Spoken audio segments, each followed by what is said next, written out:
Okay, good morning, everybody. Thank you for joining us this morning.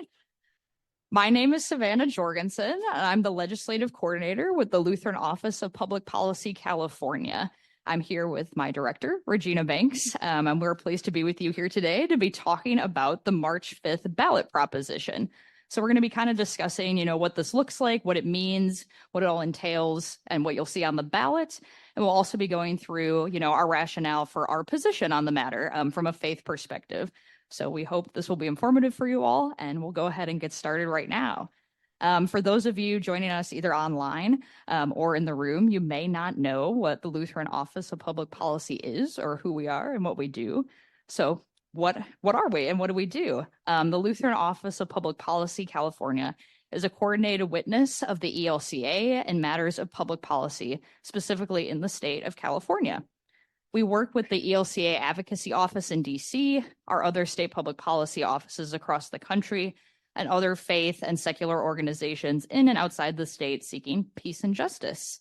Our mission and work really focuses on advocacy with and on behalf of others in the quest for economic justice, the protection of human rights, reconciliation, and stewardship of God's creation.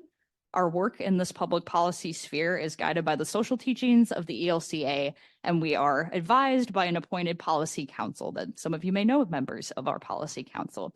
So that's a little bit about who we are, what we do, and why we're here with you all today. So to get started, before I kind of dive into the specifics of this March 5th ballot proposition, some of you may not be familiar with what a ballot proposition is. Maybe you're new to this whole process. So what exactly is a ballot measure? Ballot proposition is what we call it in the state of California. A ballot proposition is an initiative that is placed on the ballot, either by the state legislature, which is the case of what the one we're going to be talking about here today, or via a petition process where a certain number of voters have to sign on to get onto the ballot. So that is another process by way of getting that on the ballot. And some examples of ballot propositions in the past and in the future include constitutional amendments. So last year, the reproductive rights one was on the ballot. That was an example of a proposition and a constitutional amendment. Other examples include referendums, as well as bonds, etc.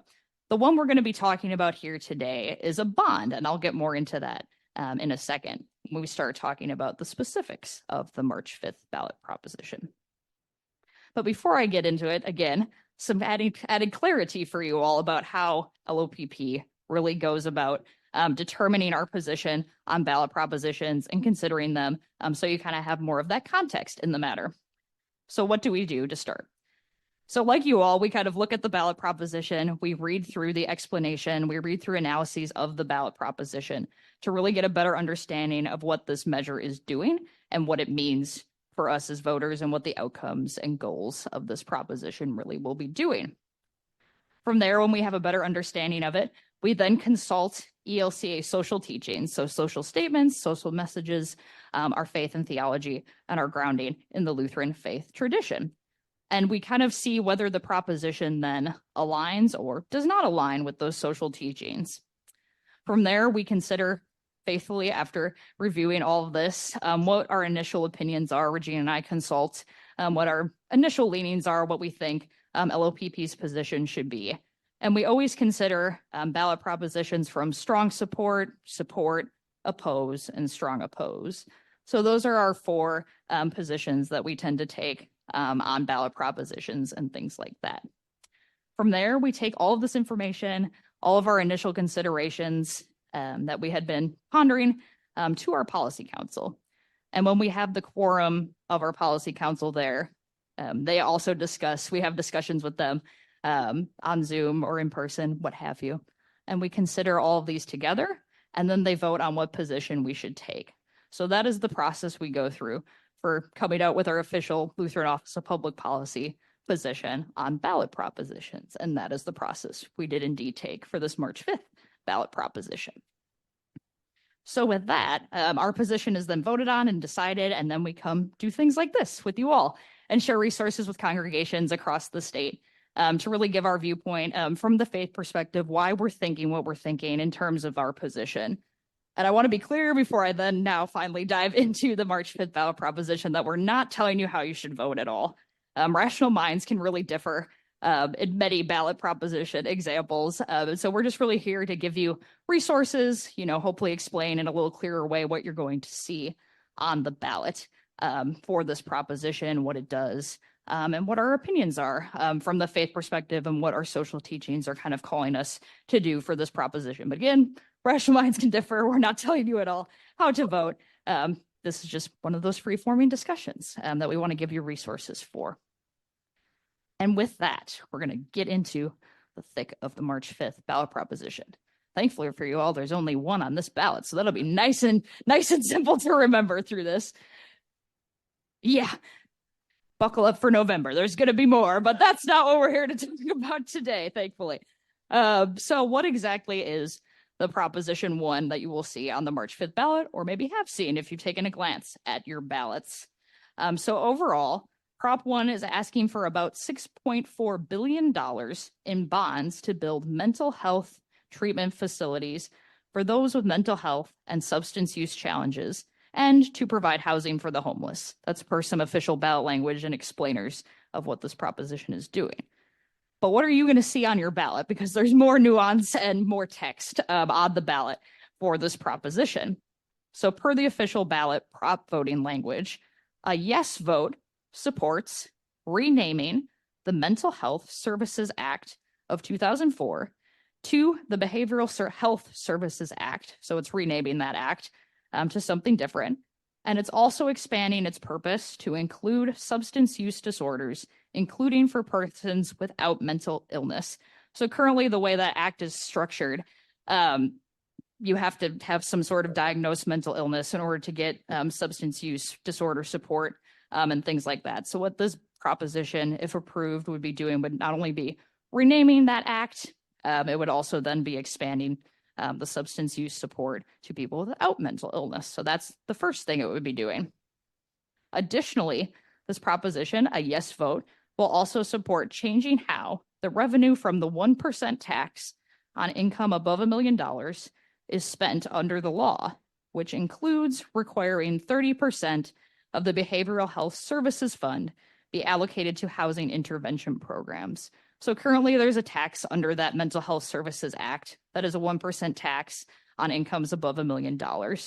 This proposition is not changing the tax at all. It's just changing how those funds are being allocated. And I'll explain that in a little more detail in a bit after I get through the ballot language and things like that. But not changing the tax, just changing how it's being allocated. The next bullet point that you will be seeing on your ballot is a yes vote supports increasing the size of the Oversight Commission from 16 to 27 voting members. So, expanding Oversight Commission, probably a good thing, more eyes on the matter. So that's what this proposition is also doing. And the final bullet point you'll see under a yes vote supports issuing the $6.38 billion in bonds to fund housing for homeless individuals and veterans, including up to $4.4 billion in mental health care and drug or alcohol treatment facilities, and $2 billion for housing for homeless persons. So it's a total of 6.38, 6.4 roughly billion dollars in bonds. 4.4 billion of that is going toward the mental health care aspect of this, and $2 billion would be set aside for housing for homeless veterans, persons. There's details about the veterans we'll get to in a second, but persons in general. So that's kind of the breakdown of that bond money. And then you'll also see a no vote opposes changing the Mental Health Services Act and issuing $6.38 billion in bonds for homeless individuals and veterans. So essentially, it wouldn't be doing anything because the proposition would not pass if the no votes win. So that's what you're going to see or have seen on the ballot. Those are the official languages. All those words I just said are what you're going to see verbatim on the ballot. So what does this mean in a little more detail? Well, one of the resources we look at to kind of analyze the ballot proposition is the Legislative Analyst's Office report. This is a nonpartisan research office as part of the legislature and the state government. And so what they do is analyze bills, the state budget, ballot propositions, and things like that, and give an overview of what they're expecting the outcome to be, what the costs are going to be, what the goals are going to be, etc. So that's one of the resources we use when we're considering what these ballot propositions are really doing to get to our eventual position that I'll talk about shortly. So what are some general expected impacts that the LAO, Legislative Analyst's Office, are expecting from this proposition? Well, some key points that they have mentioned in their analysis is that just over half of that $2 billion that's being set aside for housing for homeless people would be designated for veterans. So what that's saying, excuse me, is that a little over $1 billion of that $2 billion put aside for housing and homeless people is designated specifically for veterans. So that's a key point to possibly consider. And additionally, there are no changes to the Mental Health Services Act, which I mentioned, again, not the tax. It's not changing the tax, changing the name, but not the tax. However, more of that money would specifically go to the state and go away from counties. So this could essentially put counties in a bind in terms of funding and trying to continue their existing mental health and housing services. So that's another key point that the LAO points out. Additionally, the bond would increase state costs by $310 million annually for the next 30 years in order to pay off that $6.4 billion bond. So another important factor to consider, especially when, the state is facing such a high deficit year in the state budget and in future years and things like that. So that's an important number as well that the LAO points out. And lastly, the LAO also projects that the bond would reduce statewide homelessness by a small amount. So that is what they are saying. There's specific numbers in there. If anyone's curious, I can share the resource to the LAO, but they said a small amount, it would decrease homelessness. So those are some of the key facts and figures of this bond and what it would be doing, if it were approved. So all of that being said, what did LOPP think? What's our opinion? What's our position on this ballot proposition? All of that considered, we also looked at, who was supporting this proposition, who was against the proposition. There's a really good resource. It's called Ballotpedia for any voting means. You can go to that. You can see the proposition text, the language, the explanation. You can also see arguments for, against the proposition, and also lists of who is for this proposition and who is against this proposition. And that's a really useful tool that I recommend not only looking out for ballot propositions, but also if you're looking to vote for people as well. It's a good resource. I really enjoy that. But all of this being said, once we've considered all of this and we looked at the social teachings, specifically the economic life social statement and the creation care social statement in terms of this bond, our position is oppose.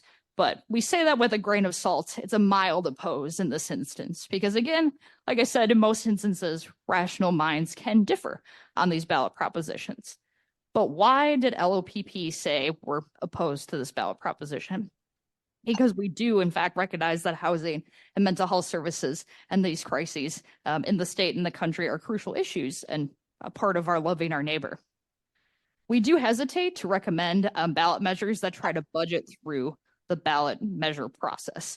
This ultimately leads to long-term concerns and issues for long-term financing. And so we tend to try to avoid doing that, generally, but try to get it through the actual state budget process and into long-term better structure funding. And we don't always oppose measures that are like this, but in this instance, we feel that Prop 1 on this specific ballot doesn't meet the threshold for, really trying to support budgeting through the ballot. Additionally, Prop 1 is a beast of a bill. It combined an Assembly bill and a Senate bill. I don't know if you've seen the voter guides. There's like 69 pages of text that is not super clear, but when we dug through that, because we're here to do that for you, so you don't have to. When we dug through there, Prop 1 continues a harmful trend that's been happening in the state and in the country of rushing through state environmental protections for the sake of building housing, for the sake of economic progress, and things like that. And we generally find this practice of disregarding environmental concerns from this argument of environmental progress, really pitting two really key issues against each other to be harmful. Our faith calls us to be stewards of creation, specifically from the economic life social statement. This means that economic progress should respect environmental limits, and that is in that social statement. So because of these two considerations, this is why we're opposed on this ballot proposition. But again, we're not strongly opposed, generic oppose, and, generic oppose, wishy-washy, yeah, hand wavy, we're opposed. But again, in summary, all of this being said, while we are with the position of oppose and we do support that position, rational minds can differ. This whole conversation was to try to explain what the proposition is doing to you and why we came to our position from the faith perspective. And with that, I'm happy to pause, take questions. We can have open discussion. There's this mic here to ask questions. And we hope this is just a time to engage in discussion, ask more questions about the specific proposition, what LOPP does, thoughts on the proposition process in general, et cetera. This is a really great time for that because, again, this is more of a discussion, just trying to explain what we're seeing for this proposition for you all to kind of make it a little easier when you have to vote. So with that, I'll open the floor for any questions, conversation. So why was this brought to the ballot? What was the problem they were trying to solve? Who was trying to solve what with it? And just sort of more general about motivation. Yeah, that's a great question. From my understanding, perhaps Regina will be able to shed a little more light if I don't have all the details. It's really being supported by Governor Newsom. This is really his baby bond, really supporting this bond right now. He's a key supporter and his administration is a key supporter of the proposition and trying to expand the funding for mental health services and housing because the administration does recognize the need for building more housing in the state, as does the legislature. And so this was kind of the goal of trying to ramp up that building of housing and trying to help with the mental health support services. The general support for the bond is treatment, not tense. That's the wording. So that's kind of their, framing of really focusing on the mental health services aspect to help the homelessness crisis. So that's kind of how it came about. I don't know if Regina had any more to add, but that's from what I understand. So, okay. To follow up on that question, so if this is happening that way and both the governor and the legislature are behind it, why is it being done as a proposition as opposed to just passing a law? That's a great question. Yes. Well, it passed two separate bills, one in the Assembly, one in the Senate, to make this proposition. And they're really the general idea of propositions is really to try to bring it to the voters to give them a say. And I know a lot of the opposition is, at the county level because they're going to lose a lot of the money and things like that. So they're really trying to expand it to the voters to give them a say for what they're using with these funds and things like that. Again, maybe Regina knows a little bit more context than I, but that's kind of the general idea with propositions and bonds in general. And especially in this budget year and things like that, they're trying to, again, budget through the ballot process and try to give voters that say and where money kind of goes. So Mark Carlson, in full disclosure, I was the LOPP director for close to 35 years, and you guys are doing a fantastic job. Thank you. Thank you. I hope you have the resources to continue to do that. I have some history with Prop 63. I have a plaque personally handed to me at an event by Darrell Steinberg, the sponsor. And I can't remember if he was on the city council then or in the legislature. One reason this is on the ballot, I think two reasons. You alluded to bonds. They have to be approved by the voters. Yep. And I think these are general obligation bonds. I haven't looked, and not revenue bonds, which would be funded by the revenue of the millionaire's tax. And Prop 63, most ballot initiatives, and the original one was a petition initiative that Darrell was the sponsor of. They all usually have a provision about amendment, sometimes a very high threshold at the legislature, sometimes back to the voters. And that can be very problematical. So read that fine print in November when we're keeping our seatbelts tight. When this passed, coming up on 20 years ago, the California Council of Churches opposed this because it was ballot box budgeting. And I was ecumenical, we had an interfaith coalition. We sat in the offices of the California Catholic Conference, and I said, this has a defined revenue source, the millionaire's tax. That's problematical. Everybody likes to tax the rich, not me. And I said, you just can't blow off all the people in our congregations who work in the mental health field. My dad, a minister, was on the Alameda County Mental Health Advisory Board. There are other clergy and lay members very involved in mental health services. So, it passed and it was implemented. And now it's come back before the voters. So one key point I would mention is that it overwhelmingly passed the legislature. There were very few no votes. In looking at who's for and against in the public ads, I've only seen the one on TV that lists a Grayton Rancheria Casino and Sutter Health and one other organization. The history is, and again, this is for November as well, when you see the 3 top funders listed on your ballot petition or in TV ads, that was the result of hard work by a coalition that included the Lutheran Office of Public Policy, Common Cause, California Public Interest Group, and the League of Women Voters. So that was a key, so that's some of the background. I would like to know, why is Sutter Health supporting, why is NAMI, National Alliance Against Mental Illness, who I'm a donor for, supporting, and Mental Health America is opposed? That's an anomaly to me. And I know Lutheran Social Services partners in a variety of supportive housing projects like Lavender Courtyard. So where is the benefit and the cost to LSS?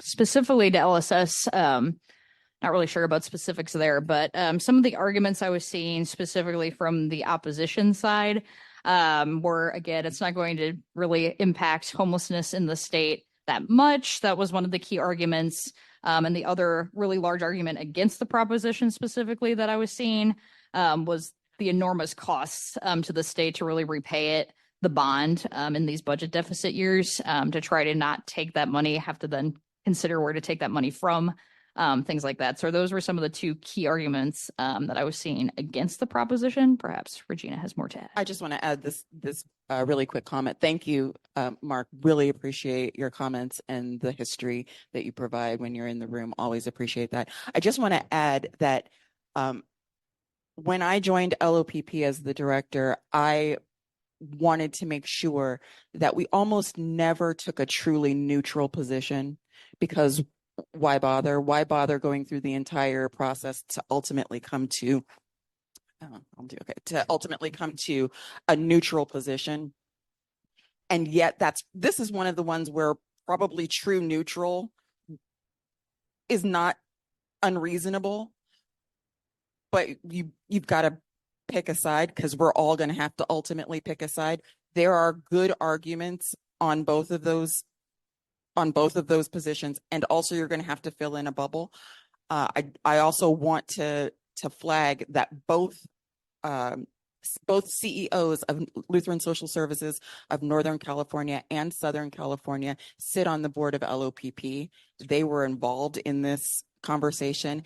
LSS NorCal is there's a small oppose as well. We're not out of line. And again, as an individual voter, you're in a slightly different position than LOPP is as an organization. For you can, if you have a feeling about it, you can jump into it. Our official position has to be, do our social statements prohibit us from doing this or require us to do this? And if they prohibit or require, we have to say that. And those are strong support or strong oppose. If they permit, if they allow, if it would be fine, and it's also within our social statements, then we can support. If it says you should probably stay away from this, then we should probably oppose. But it's not strong conviction, right? You can vote differently with your individual vote, and Regina will likely vote. Regina has not decided how Regina is going to vote on this yet, right? That's real. But in terms of what the organization says is based on what we've explained that the proposition does, are we required or mandated or not permitted to do it? Not at all. So that is like that's the position we're in. It's kind of trust us, stick with us. In November, we've got some must-haves, must-dos. Okay. Thanks. We will be here.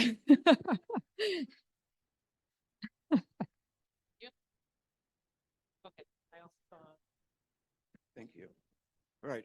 In all the getting ready, starting here, I missed how environment and mental health conflict.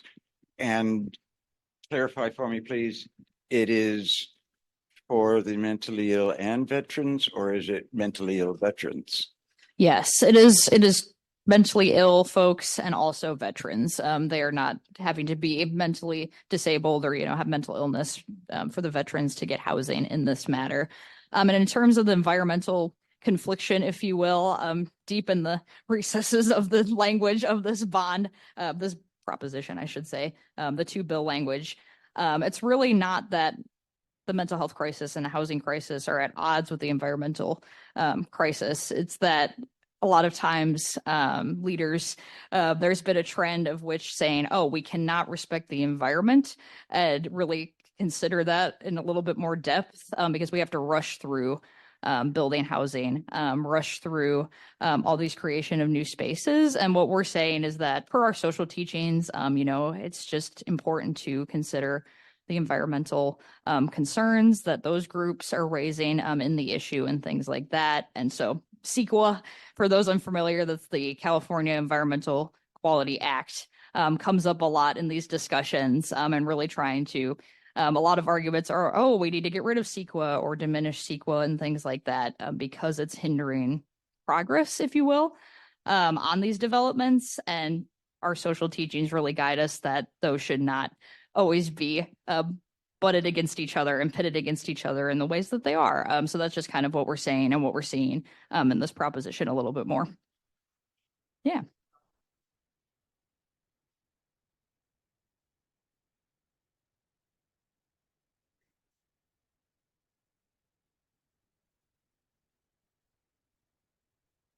Yeah. Great idea. Yeah, I really like the overall comments that I hear about the proposition because I am for housing for people that need housing, and I am for mental health concerns.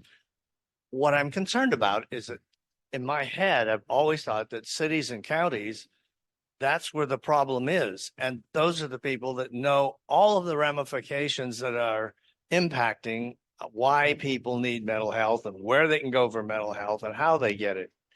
If I heard you correctly, it sounds like this proposition will take the money away from the people that are directly serving the clients. Yes. And move it to the state where God only knows where the money goes. Yes. Nobody else knows. Could you explain, am I correct in that? Or can you just put a little more light on that concept? Yes, you explained that very well. That is correct. They would be taking the revenue from that tax. I don't know the numbers off the top of my head. I have to examine the LAO. I think it's around, don't quote me on this, $140 million annually that they make up from this tax that would be going from the counties to the state. And yes, for specified purposes unknown, but yes, it is taking that money from the counties to the state. Yes, you heard that correctly.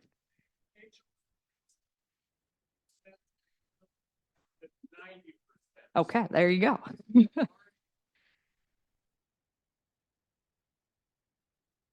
It's large. Yeah, we had a answer here and then we'll but did you?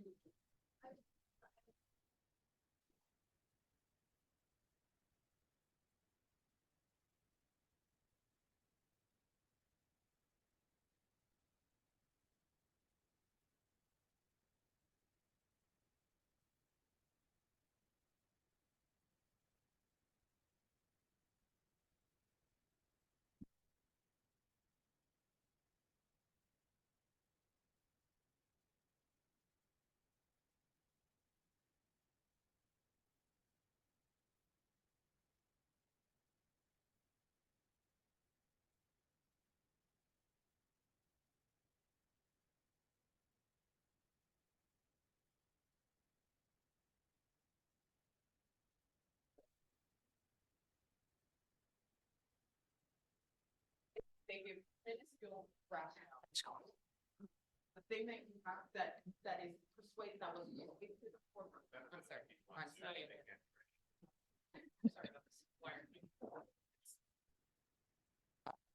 The thing that was persuasive for me in terms of writing our rationale is that this proposition doesn't create any new money. There is no new money. The state is in a deficit. We are rearranging deck chairs. We're moving things. We're moving monies around, and it is our position at LOPP. Again, Regina has not decided how Regina is going to vote, but it is our position at LOPP that when we rearrange the deck chairs, the place to do that is over there in that building and through the budget process. And and it's not just like we're saying, go figure it out over there. We spend hours and hours every week during the budget process speaking into that process the way that it's designed to be done. Coming to us with a ballot that is a proposition that's 65 pages long is unfair and unrational. And I get that that is the state process, that the bonds have to come through that way. I get that. And there's a ballot proposition in the November to streamline what those ballot propositions can look like, the way that they can ask those kinds of questions, right? Because they are long and unreasonable, and people with jobs and families don't have time to.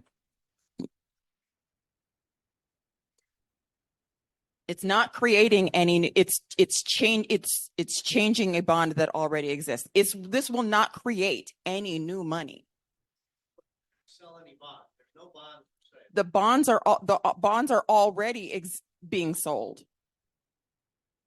The money that they are allocating is already accounted for.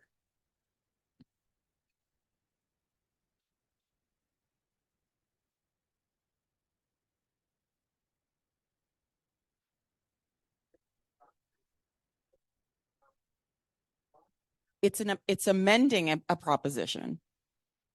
Oh, man. Yeah. There's the yeah. Bonds have to be authorized. Mhm. And because this modifies the ballot initiative, and whatever is in that ballot initiative, it says this is how you. Yes. So the Mental Health Services Act tax is the first part of that. And that's like reallocating the existing funding that's coming in from that tax. So that's a big part of it. And then the additional last like bullet point is the authorization of that $6.4 billion in new borrowing, essentially, that the state would have to do. So yeah, they are both end. Yes.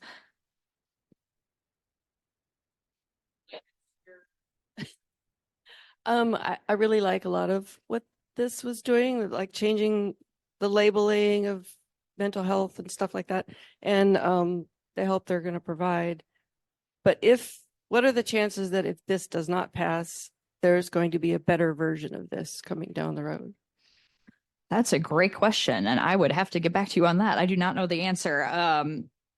It would be unlikely that it would happen at least in November ballot, because those propositions have to be, completed by June, and so they wouldn't be able to get that through the legislature this session in time. Yeah, I'm not sure about what their plans future-wise are for such resources and bonds. I find it very interesting. At the beginning, about 2-3 years ago, when the state had a surplus, the governor said we should not commit ourselves to any long-term spending, and that it should just have been limited to what they could do in those budgets those years. It's very interesting to me that he seems to have changed his mind. Yeah.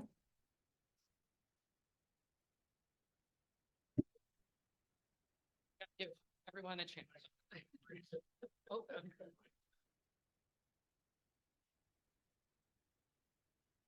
You mentioned that monies will be going for veterans, correct? Is that not in the current scheme of things, that the veterans are not considered? That's one question. 2, how heavily is the VA involved in this? And 3, why will there be very little significant change in the homeless?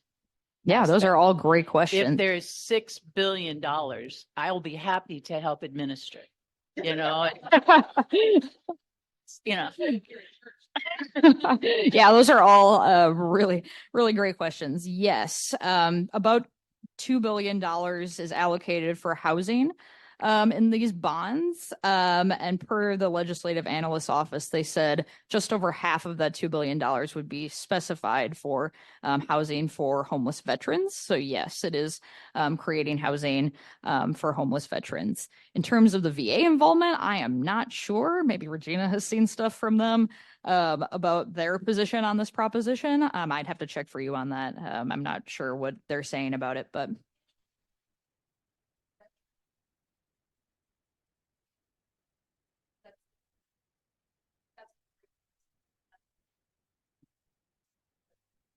Mhm.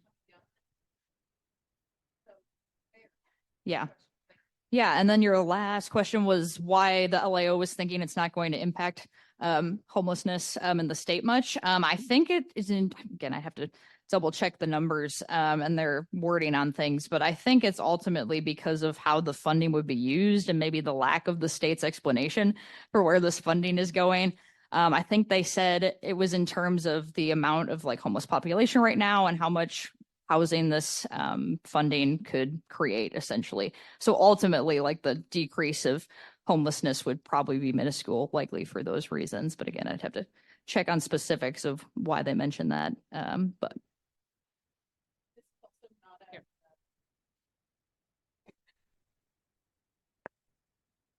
We're 30 years behind in building housing Mhm. as well. So any of the measures that we are working on to address homelessness that don't significantly build are not significantly going to address homelessness. And again, very, very rational minds could differ, right? So then the answer to that question is then we build as much housing as possible, as rapidly as possible. And then that runs us into the environmental CEQA problems. So, I mean, there are no easy answers here. I'm not suggesting that there are easy answers here. We're just telling you what the 2-hour conversation at LOPP was like was very similar to this one about what it is that we should be working on. And I just want to point out, this is a faithful conversation, right? This is the state that we share, and these are the values that we hold. And having this conversation and having a third space where we can hear others' positions is really the point of having an LOPP and the point of having social statements and social teaching. So I really appreciate you engaging in this conversation with us on this topic.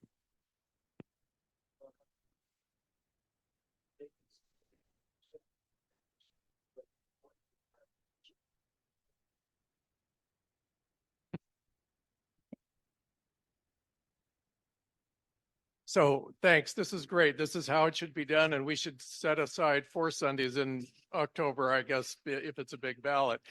You know, on the environmental front, you know, my graduate degree is in environmental studies. I grew up on NEPA and CEQA, but I think CEQA has become a sacred cow, and it is the key tool for not in my backyard. Now, I know all of us probably embrace not in my backyard for some things. You know, Trader Joe's is in my neighborhood, and we've got a huge traffic problem there. But that is the key tool used to oppose affordable housing is CEQA. So and as far as green building, mutual housing, which LSS partners with, does a great job doing green building. Go out to housing at the Highlands at the old McClellan, and you'll see beautiful green building at their other locations, a nonprofit housing developer that, by the way, I would like to see them build on the Gathering Place footprint.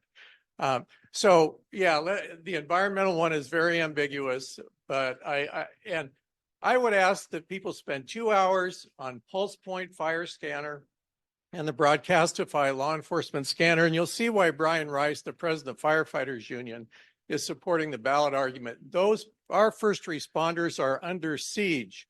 I listen to it a lot, and there's a lot of stress that first responders are experiencing. I saw Squad 4 last night going home from the Mardi Gras.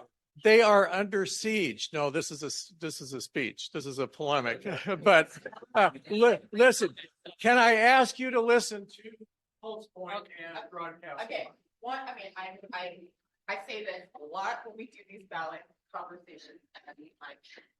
I say this a lot when we do this ballot conversations, and I'm going to say it again. Your church is not telling you how to vote. I am not going to look over your shoulder and see what you did. I have not quite decided how I am going to vote. My ballot is sitting on my counter. I'm thinking about it. And our charge is to tell you whether we think our social statements and social teachings require or prohibit us from saying you can't, you should, or you shouldn't. And there's nothing about this that is so glaring that it would require or permit. We're saying, given all of the ambiguities and given the other things that we are charged to care about, we're saying, probably oppose. But very rational minds could differ. I have not heard any arguments here that I say that is just wildly inconsistent, because there isn't any. And because we are having this conversation and we're professionals, but the rest of you all are probably not professionals in this area. The best way to have these conversations and hash these issues out are with the people that we pay professionally to hash these things out, right? So that is the general purpose and the general tenor that we take with ballot propositions in the future. I can say that speech all over again, that whole spiel, because we mean it so very sincerely, right? So I really appreciate your comments, Mark, and everyone else. And again, we've got some requires and prohibits in November. So if you're feeling like ookie, just hang in there. It will happen. Gina will tell us what to do in November.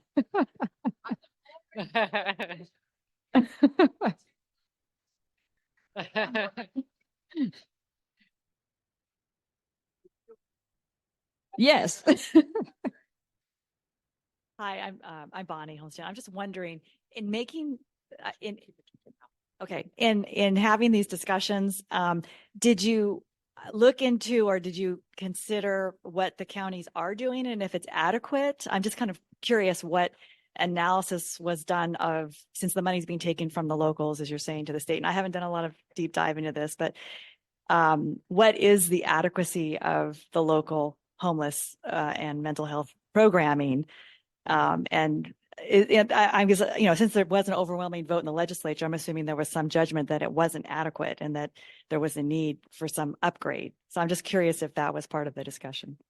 That's a great question. I'm not familiar with obviously all the county's services and what's going on there.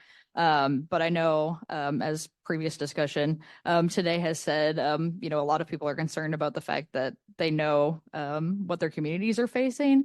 So it's more like, local knowledge, the structure, community organizing, that are the boots on the ground, if you will, that are supporting those services and the people in those communities. So I think that's where the concern is definitely coming in. And the fact that they're already kind of strapped for resources. So the fact that this would be shifting funds away from them, even if it was inadequate, for example, if more money is leaving them, that's a concern that they've expressed in terms of that regard. But I haven't seen rationale for whether, they really think that counties aren't doing a good job, things like that. But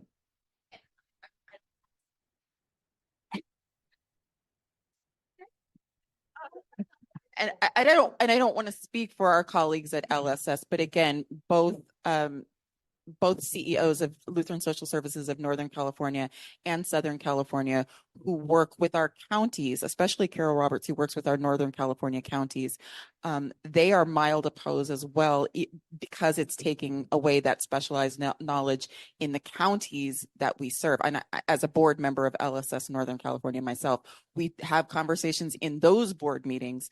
In fact, just yesterday, conversations in those board meetings about the relationships that we build with counties and their mental health services and their housing services that this would possibly impact.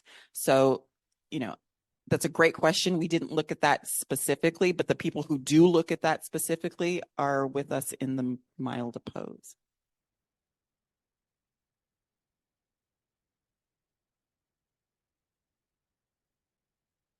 Hi, My name is Phil Cordell, and I only have this to say. If the professionals don't understand it, how are the lay people supposed to understand it? Mm-hmm. Yep. Yep. So that was why we hosted this, to hopefully help us a little.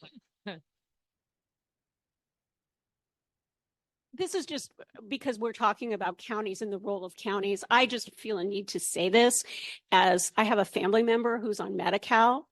And even though the idea of having the counties have a lot of control seems good seems to make a lot of sense from a person who's a user standpoint of Medi-Cal, having different things in every county when they move, and having to change their Medi-Cal, lose their services, have to get it again in another county, has really enlightened me about this whole idea of county control. I know this initiative would not really streamline that or address that, but I just felt the need to say it, that it has been a real eye-opener for me from a user standpoint, that a state system might make a lot of sense.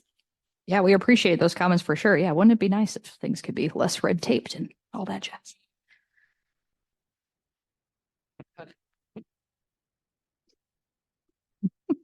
What's the best way? Let me get the two wireless mics to work together.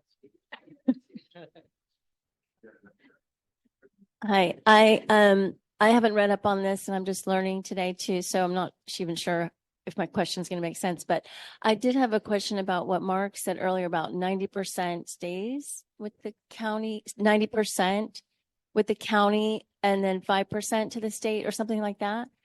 And is that what you? 5%. Okay, 5%. So I guess I just wanted to raise also that it seems like I don't know the motivation, but the state is, and the governor is blamed a lot for this crisis, right, with the homeless. So perhaps they're trying to have a dual system, the county's helping and then the state also having some money to come up with something.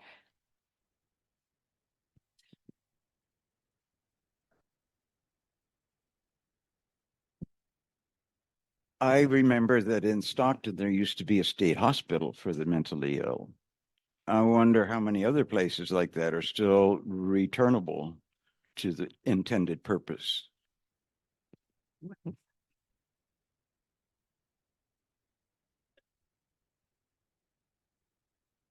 When you first started, that's one thing I thought it was going to do.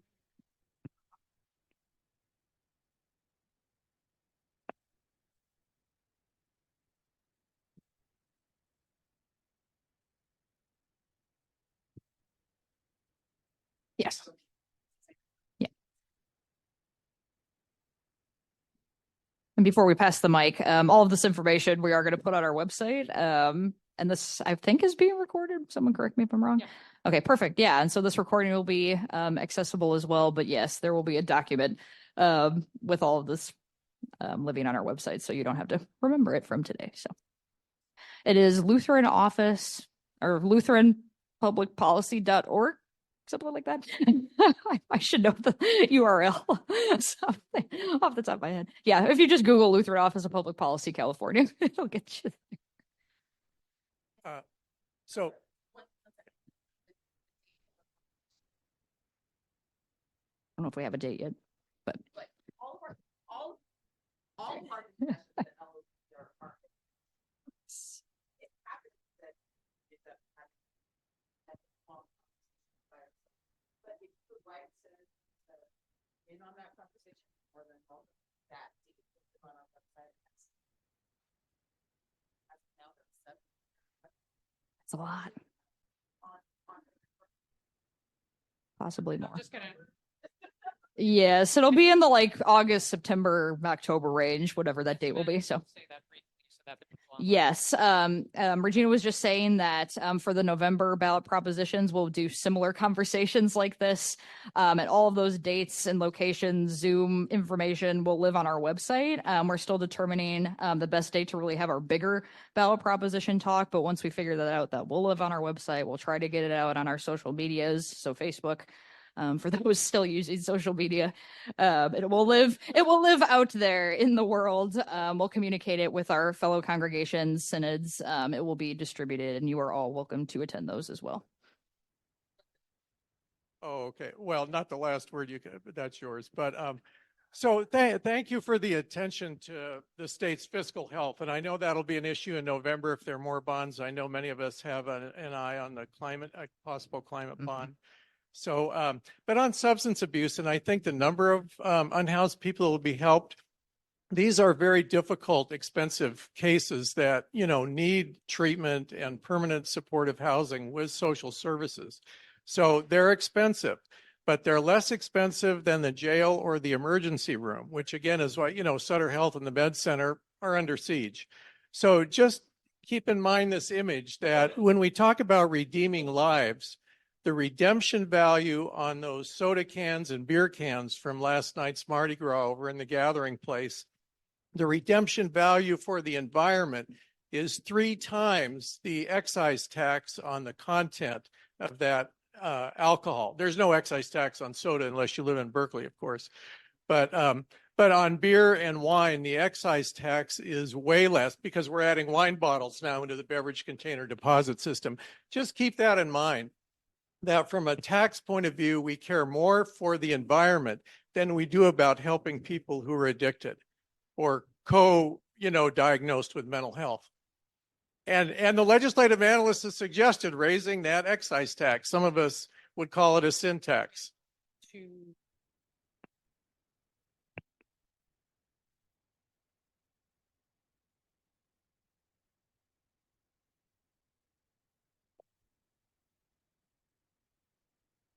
In other words, floggings will continue until morale improves.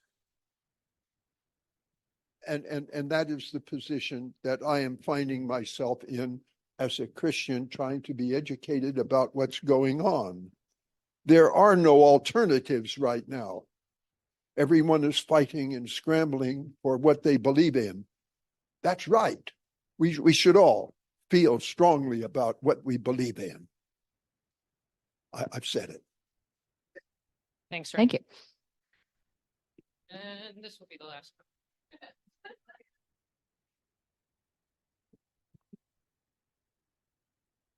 one. As a church that is in the city of Sacramento, there is a Measure C. Are there any thoughts on that or clarifications on that? Not sure on Measure C. We're not prohibited or required. It was just, we cover the entire state. We cover the entire state. And I don't live in the city of Sacramento, so I didn't see it on my ballot either. So I apologize. But if you'd like to have a conversation with us about it, we certainly know social statements and social teachings fairly well, and we can direct you to the ones that might be of best use for the city and the county issues. Apologize for that.